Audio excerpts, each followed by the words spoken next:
All right, welcome back, you all. Let us go to part 4, and we want to use the 3000. This is a rougher grade of sand, so we still got it wet sanding.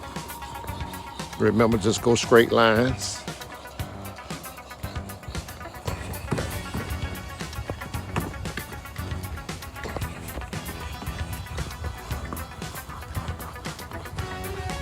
Just like that.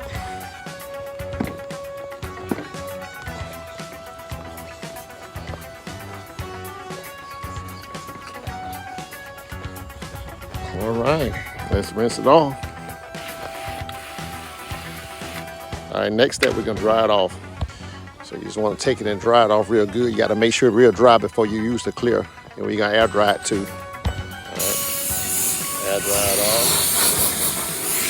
All right, follow me guys on part 5.